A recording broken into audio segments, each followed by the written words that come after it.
Welcome to the No Rain, No Rainbows podcast. This is a show about pushing through obstacles and hard times in order to live a happy and fulfilled life. I'm your host, Ted Phaeton, and it's a pleasure to have you joining us. I hope you enjoyed today's episode. Let's grow. What's going on, guys? Welcome back to another episode of the No Rain, No Rainbows podcast. As always, it's a pleasure to have you. And as always, a big shout out to our executive producer, Andre Suttles, Subtle Solution Media, for helping to make this podcast possible. I'm excited to share today's episode with you. We have a great guest, the blind blogger, also an international speaker. Don't laugh at me, Maxwell Ivey. How are you today?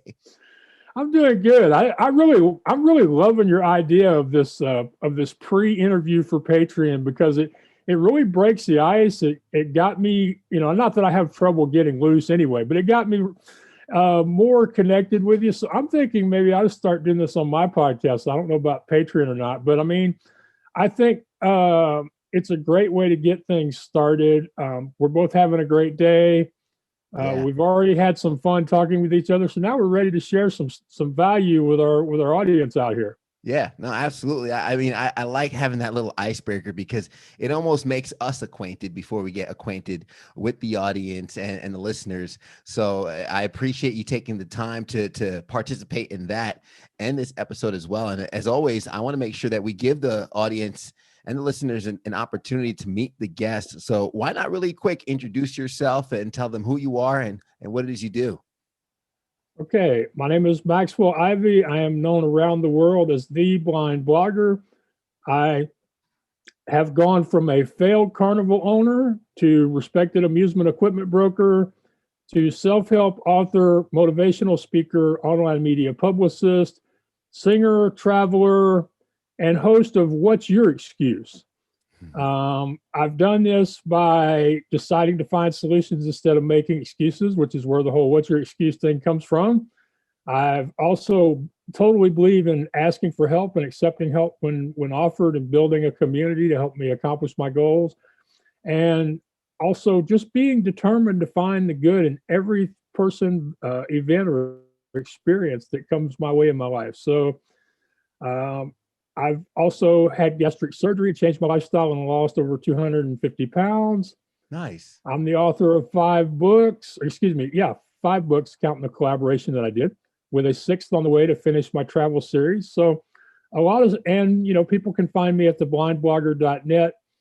And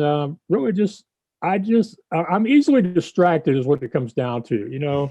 I like opportunities and challenges. And one host even told me that to him, it seems like I'm comfortable being uncomfortable. See, now I had a tongue twister there. So, and I am sorry about laughing at you. I'm a podcast host myself, so I shouldn't have done that, but I just couldn't stop it. I'm sorry. Yeah. Hey, no, it's all fun and games. And hey, the listeners know how authentic we are here. So it's very much welcomed. We love having fun here on the show. So don't even worry about that. And if folks can't get the hint from the blind blogger and the show, What's Your Excuse? It's really amazing everything you've accomplished, given the challenges that you kind of embarked on at a young age. From my understanding, you were in high school when you started losing your vision. Is that correct? Actually, when I was in beginning junior high school, I lost a lot of my vision. I have retinitis pigmentosa, which is a degenerative eye disease most people know as RP. And for men that have it, it's very common for them to have a large drop off in vision as they go through puberty. As I like to say, I lost my vision about the time that I would have liked to start looking at girls, but then I couldn't see them. I could see them in 2 dimensions, but we all know that's not any fun. So I had vision stayed pretty stable until I entered college. By the time I graduated from college, it was down to what it is now, which is very low light perception, not technically totally blind for the purposes of clinical trials, but I have no functional vision. For example, if I want to know if the lights are on before I press record to start my podcast, I have to look directly at the light source, and it has to be a bright light. And in fact, I have one of those light stands off to the side that changes colors. And even though I'm looking almost right at it, I can't tell you what color it is. Oh, wow. I mean, that's amazing, because I'd be interested to know how the loss of your vision impacted your ability to not only do what you're doing now, but when you were mentioning it being in the carnival business to then starting your online businesses, I'm sure that brings a new host of challenges along with it. Yeah, but I think the way I lost my vision actually uh, helped prepare me to be in the business I am now. Because, as you well know, whatever we're doing today in YouTube, Facebook, whatever, tomorrow may be totally different. So, going from reading regular print books, which I've always loved to read and started reading at an early age, and one of the things I really miss is not being able to pick up a print book, a hardcover book, and read it. So going from regular print to larger, to using a magnifier, to using large type books, to having to use a closed circuit monitor to put the text up on the screen, to finally having to learn Braille. So, think about how every time my vision changed, the way I did things had to change. And I think that prepared me for a lot of things that have happened now, because I had to become very adaptable and flexible. And also, me and the people around me had to become creative problem solvers. So that helped me a lot. Also, growing up in the carnival family, a lot of the times I was around other, my brothers, my cousins, aunts, and uncles. So outside of school, there was kind of an insulation. And in school back then, there really wasn't the same kind of bullying or problems with other students that there are now. I was blessed to go to a school system where they had a lot of money and believed in spending it on their visually impaired students, so that I got a lot of help. And the people that worked with me were, not married to any particular solution. They were like, okay, let's just figure out what works for Max so he can pass this class, this test, graduate, So I think that over the years I've learned, and I think most people that are watching us, there are things in their life where they had to adjust. They had to learn to adapt to the situation or the circumstances. And while that may have not been a happy experience, those are things that, if you accept them, if you find the lesson in them, those are the things that can help you now. Say if you're building a business or trying to hang on to your job in COVID, or you're wanting to start a creative project, a book or an album, that thing that you've survived, overcome, it doesn't seem like a big deal. Those things have taught you something. And, if you'll take a little time and remember those events and how you managed to survive and overcome those events, if you think back on those things in a positive way, you can use those as fuel to move you forward when you have new challenges that are probably strange and different and harder compared to what you've been through in the past. So, Yeah. me, I've had vision loss. I've lost a family business. I lost my dad, who was also my friend and my business partner, who I'd gone up and down the roads probably 1,000,000 miles or more over the 15 years I was working with him. I had to start, when I started my first website, the Midway Marketplace, I had to learn how to hand code HTML, because that was the only option for a blind person given the technology at that time. Wow.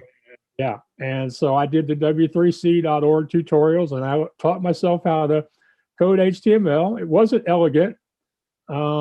People, if I ever had to show somebody some of my code, they would always make fun of it, but it worked. And I created the website, and over the years, that website has sold hundreds of thousands of dollars worth of equipment on 5 continents. Wow.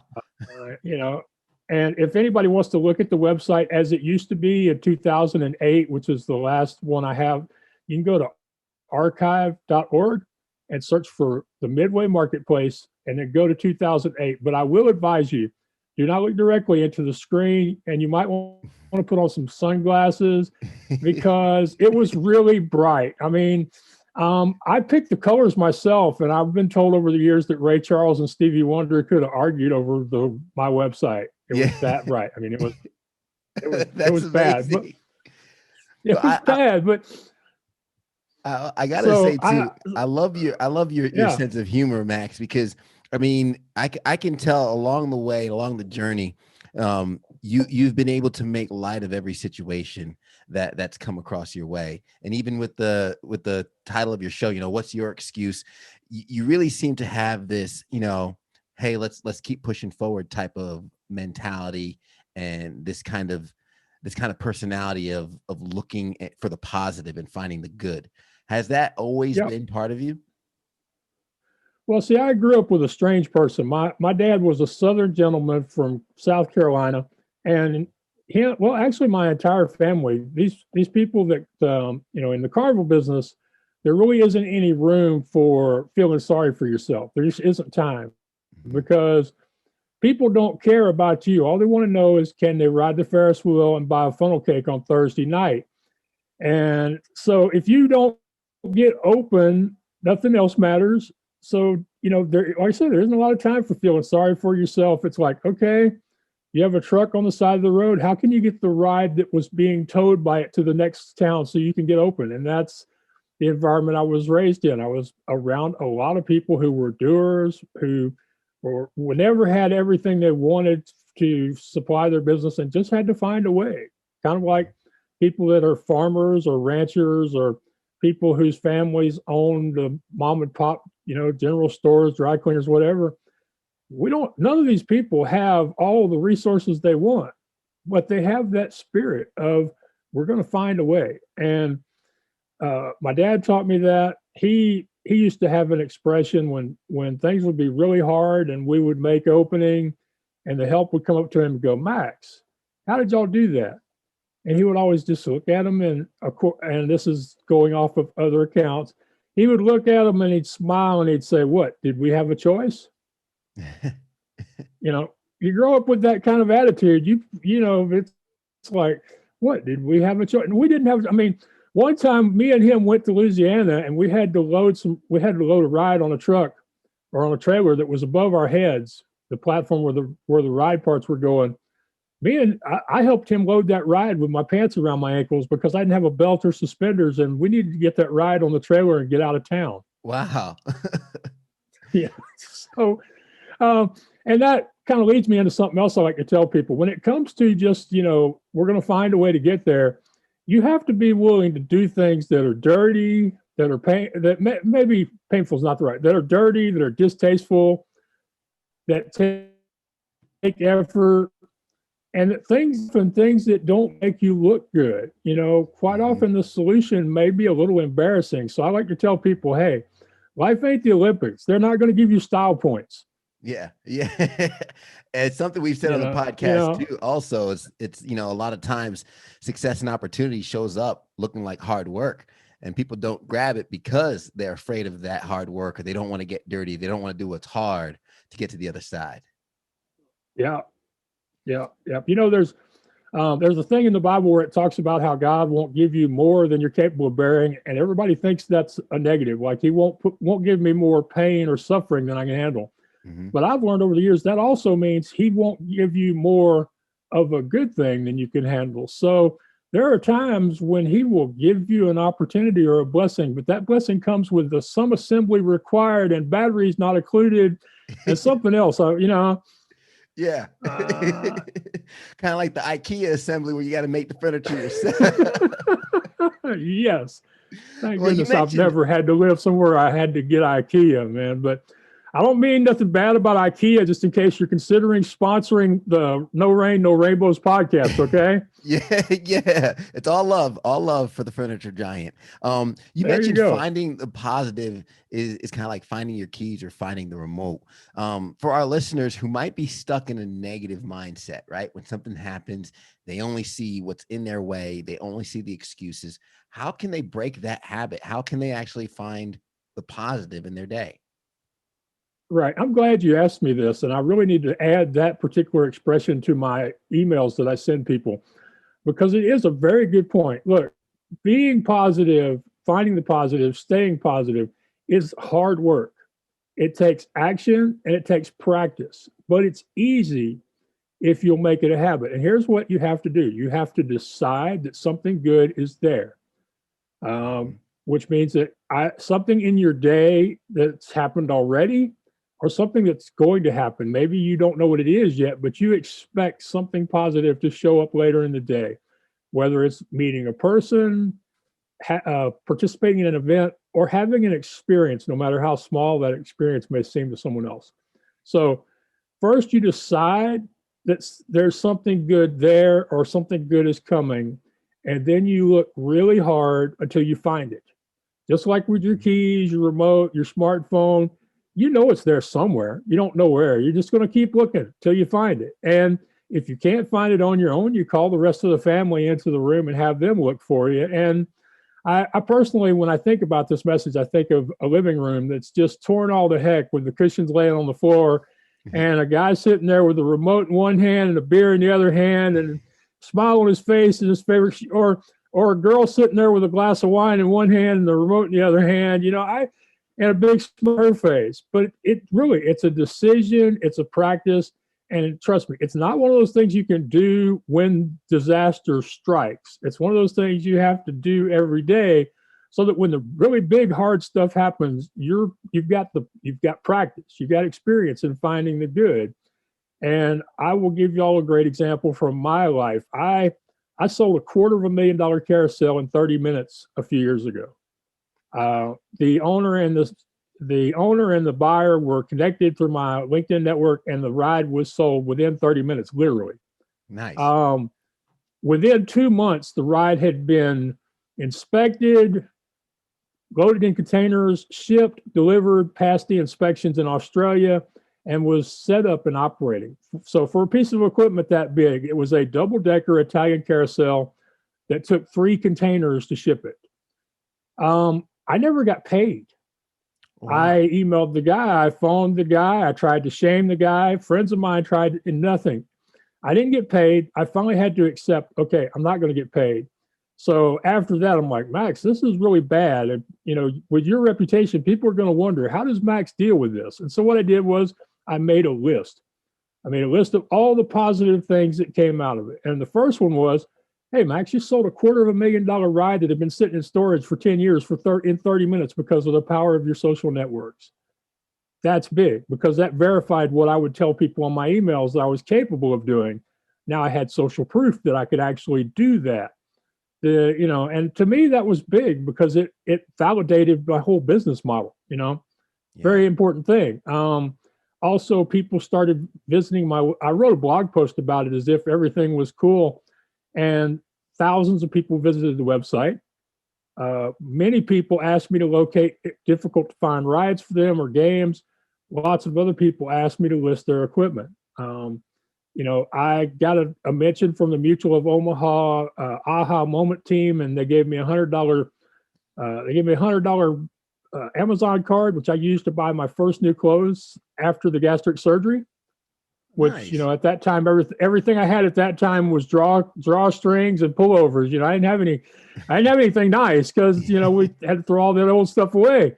So they did that. And like I said, I made a lot of new connections. So I made the list and I'm like, Max, we had already picked out the car we were going to spend the money on. And I'm like, this is disappointing, but here are the positives that came out of it. And oh, by the way, starting that day, I no longer even talk to somebody until I get an email that explains what they agree to pay me when I sell their equipment.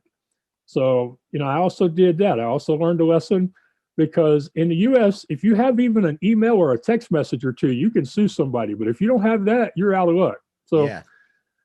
And so I share that experience with people. I have other experiences because for some reason I seem to have events, but my good friend Lorraine Regularly, who is at worryingwell.com, and I mentioned her because she's my editor, and without her, I wouldn't have published my books, or if I had, they would have taken longer and wouldn't have been as good. So I like to show my gratitude to her. She likes to say, Max, you get into more shit than any one person I know, but you always come out of it smelling good with a great story to tell. And if that's not finding the positive, I don't know what is. The thing you mentioned too, when you were painting that living room picture, and you're looking for the remote or the keys or the phone, you mentioned, it's there. You said, call on the family and have them help them if you must. And you even said earlier in the podcast, you're a big advocate of, asking for help when you need it. How is that helpful? Because I know there's a lot of people listening, a lot of our audience, there are a lot of self-starters, there are a lot of very entrepreneurial folks and solopreneurs and all that. And they all think, okay, I have it figured out. So they have a hard time asking for help. What's some of the benefits that you get when you kind of like put your hands up and say, hey, I need backup? Yeah. Well, first off, I want to start by saying that the idea we're supposed to do all this stuff by ourselves is one of the biggest, most dangerous, destructive lies on the internet. Mm-hmm. It's even worse than some of the political lies because it damages the lives of people trying to build a business, trying to create something new of their very own. And really, the whole idea that you're supposed to do it yourself makes a lot of people depressed, frustrated, aggravated. It makes a lot of people quit because they can't do it all by themselves, but they see lots of examples where people appear to be successful in doing it all by themselves.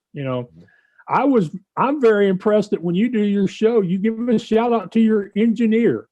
I don't remember the last time I was on a podcast where the host mentioned his engineer, even if the engineer, has a company that, you appreciate and you want to mention. It just doesn't happen. So I say that when you ask people to help or you let people come along on your journey, it becomes more fun. It becomes easier. It's less frustrating. There's less struggle and you get there faster. That's my opinion. That's my experience. Yeah. Just think, if you look at some of the books, was there one guy or seven guys in Lord of the Rings? Seven. Was there one guy or what was it, like 11 guys in the Ocean's movies? Mm-hmm. There are lots of great examples. I mean, Superman was an amazing character, but once they figured out he had kryptonite, then you have the Justice League. You got like 9 guys and girls in there, so I hope more people will see examples where it's not just, the face of the brand and there's no, and they're like, that guy's doing it all by himself and he's killing it. He's making 6 figures. Why can't I? So that's one of the things I want to make sure people understand up front is if you are frustrated because you can't get to your goals all by yourself, it's because you're being lied to by quote gurus on the internet. Yeah. Okay. No, absolutely. And who knows, I might get a death threat after this podcast, who knows, or at least some nasty Twitter feed stuff. Well, I don't know. You said it my way if that happens.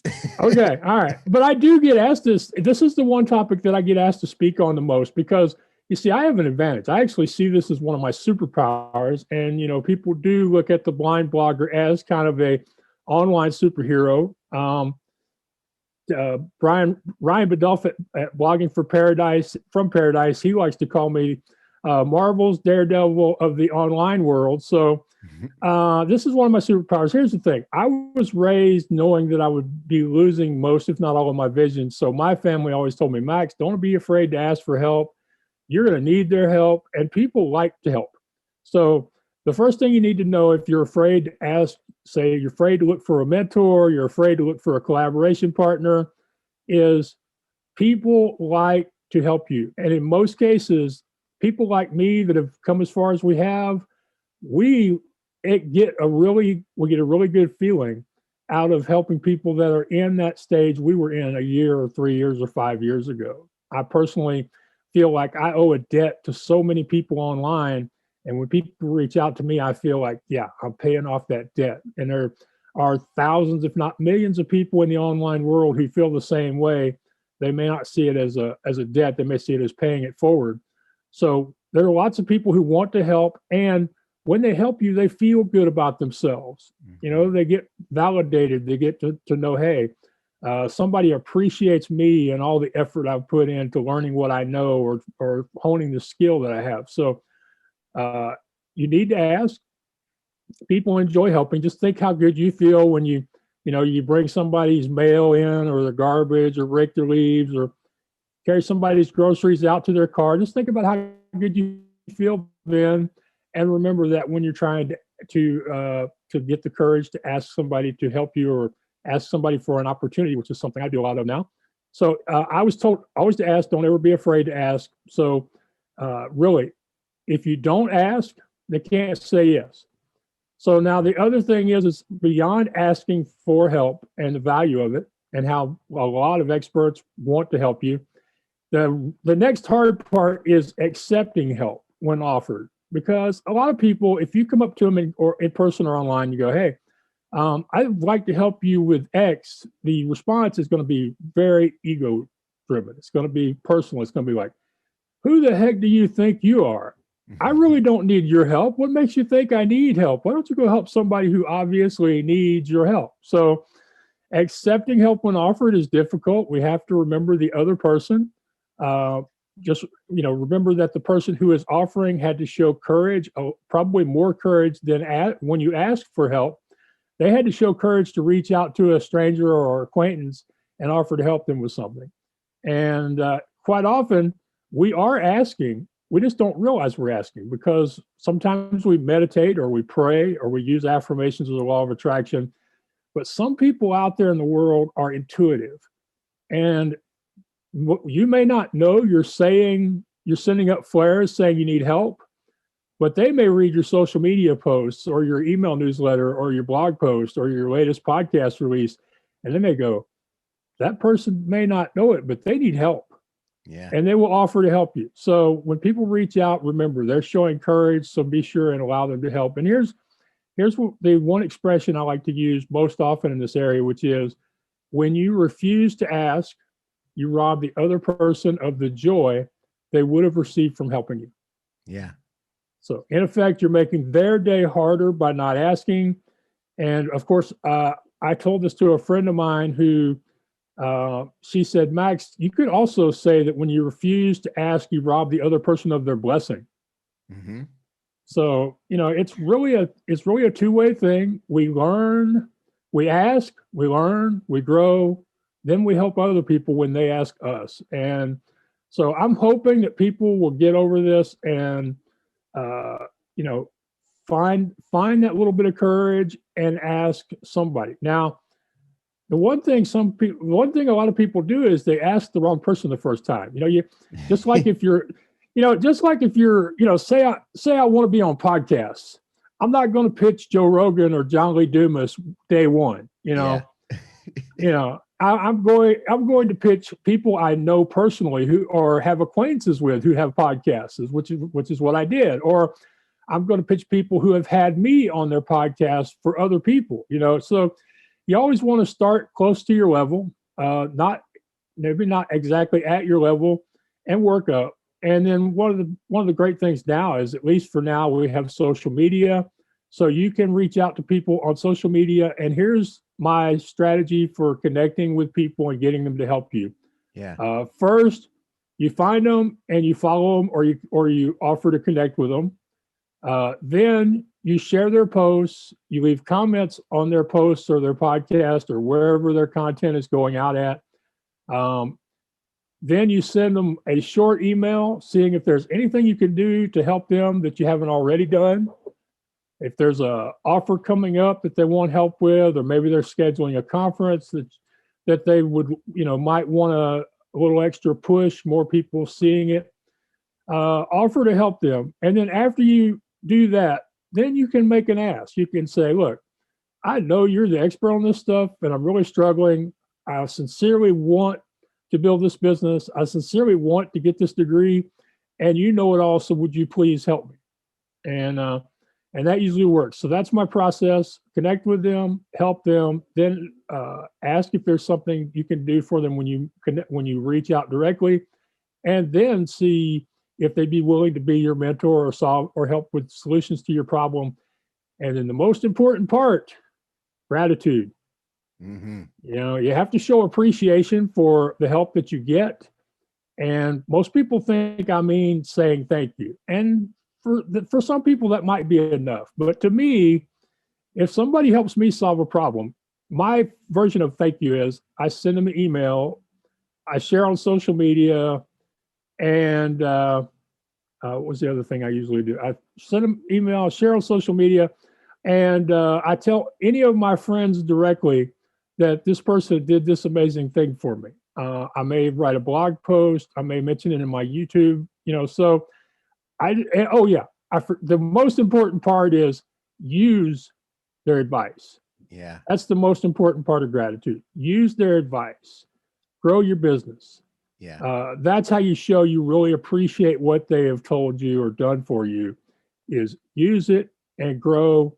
And then you really have something to be grateful for to these people. And I've benefited from a lot of people over the years. Some of them I asked directly, and some of them just saw something that I was struggling with and reached out. And years later, we're still friends. Yeah. I have amazing.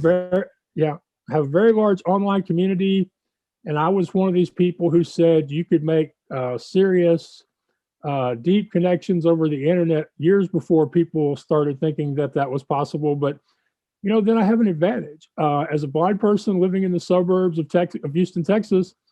I didn't have really a way to get around easily, so I had to learn to do most everything on the internet, which is why I started doing podcast interviews 8 years ago, which is, why I would ask for help and make connections with people through the internet, because, hey, it's not like I'm going to get myself across Houston, much less across country. That was before I realized I actually could get across the country if I needed to. Yeah. How do you navigate all the tech? And I guess we're almost coming up on our time, but really quick, you mentioned asking for help and everything, and to I mean, see how much you've had an impact on the online space through blogging, podcasting, your YouTube channel, and all that.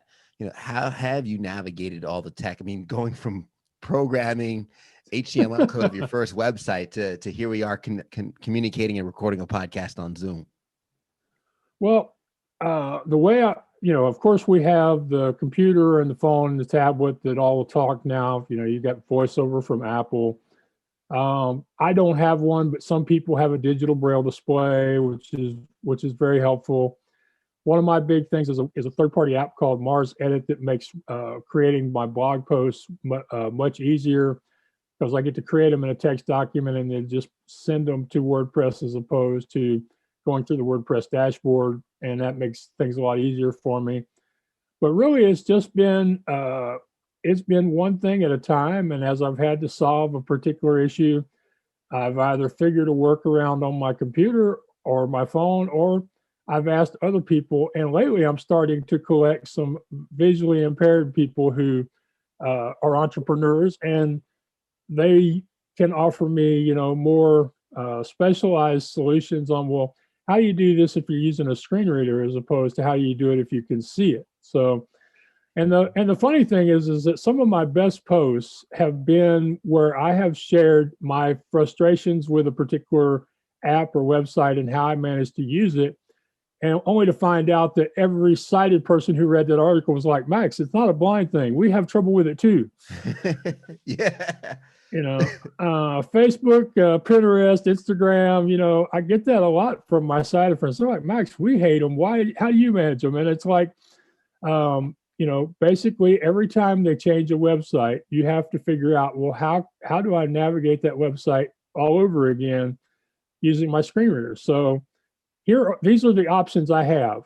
I can use the tab key to go from the top left to the lower right on a page of anything that is labeled so that the screen reader knows it's there. So that would mean the links, images, the text, the headings. But if people don't label them, then I just skip over them. So I can go tab, I can go from top left to bottom right. Shift tab, I go from bottom right to top left. I have a find command that I can find text or I can find links. There's a command that will let me go by the headings. And then finally, I can use commands to use the arrow keys to go, left and right, up and down, either by characters, words, or lines. So I've got to figure out a way to navigate a website using those things. And you'd be surprised what a little change will do for somebody who can't see the screen for themselves. And actually, one of the things I've started telling people when they ask me, Max, what would you tell a company when it comes to making their websites accessible? I would say, if you update the website and you change a link or a button, you should send an email out to people like me and go, hey, we changed the link from this to this, so you can or which, like for example, when Facebook changed the button from create to write something, Yeah. I had to figure, or when Twitter moved the new tweet button from the top left to, or excuse me, top right to the lower left. Yeah. For 24 hours, I didn't know that I could. For 24 hours, I was off Twitter because I couldn't find the darn button to create a new tweet. Yeah. Well, we have the same frustrations as well because Twitter, Facebook, Instagram, it's almost as though they change their interface almost weekly, if not like daily. Yeah. So Yes. Yeah. we and all so have when those that same growing pains. exactly. And of course, sighted people are like, yeah, it's tough for all of us, but it has to be tougher for you because you can't see it. And it is generally tougher for me.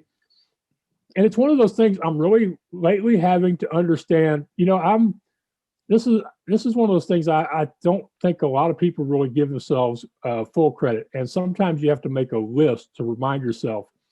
But one of the things is that when I sit down and think about how hard I have to work to navigate a website, especially websites that are changing very often, it's one of those things I don't think of it while I'm doing it.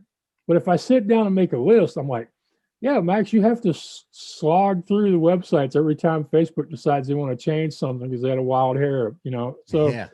it's the reason I'm mentioning that is y'all out there that are watching, most of you have done a lot of great things, and some of them you've even done in the last week, month, or year, but you forget about them because you were in the moment of doing them. And then after you do them, you went on to something else.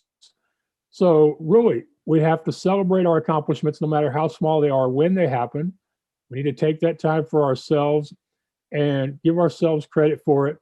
And then every so often, sit down and make a list of all the things you've accomplished, the skills that you have now that you didn't have a year or 3 years ago, the personal assets you may have. For example, I have this huge collection of podcasts that I've been on, many of whom are now my friends that I work with to help them, like on their projects or to find them guests or to get them, so a lot of that is because I've built up this personal connection asset. I'm not talking about just, your business or whatever.